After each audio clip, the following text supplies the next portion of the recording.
Hello everybody, welcome to our channel Glow Health Stories. So today we are going to discuss about Chauri Chaura incident जो कि 1922 में हुआ था।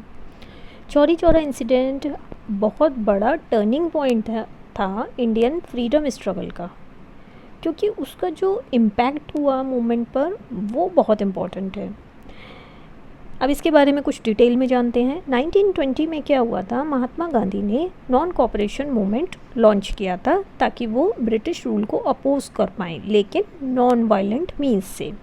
अब इसमें क्या हुआ, इंडिया के लोगों ने ब्रिटिश गुड्स को बायकॉट किया, ब्रिटिश कोर्ट्स को बायकॉट किया, ब्रिटिश स्कूल्स और टाइटल्स को बायकॉट किया।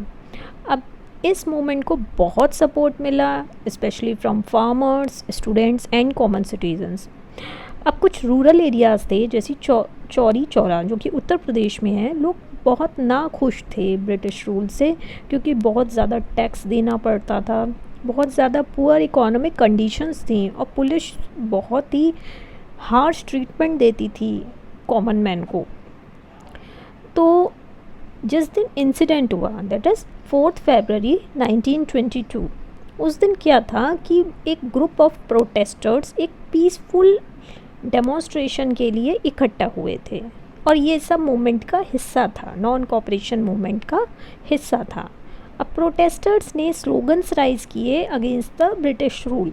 पुलिस ने उनको रोकना चाहा, फोर्स का भी इस्तेमाल किया, लाठी चार्ज भी किया, फायरिंग भी की। तो इससे क्या हुआ, भीड़ में आक्रोश पैदा हो गया, गुस्सा आ गया भीड़ को। तो उन्होंने पुलिस ऑफिसर्स को पुलिस स्टेशन तक चेस किया, उनका पीछा किया और पुलिस स्टेशन में आग लगा दी, जिससे क्या हुआ, लगभग 22 पुलिसमैन पुलिस स्टेशन के अंदर ट्रैप हो गए और उनकी डेथ हो गई।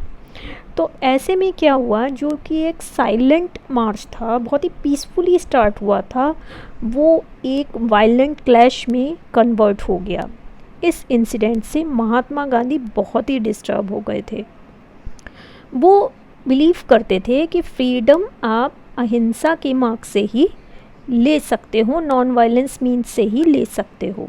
लेकिन उन्हें ये लगा कि लोग अभी नॉन वायलेंट स्ट्रगल के लिए, एक डिसिप्लिन्ड नॉन वायलेंट स्ट्रगल के लिए तैयार नहीं हैं। इसलिए उन्होंने एक बोल्ड डिसीज़न लिया और पूरा नॉन कॉपरेशन मूवमेंट 1922 में वापस ले लिया।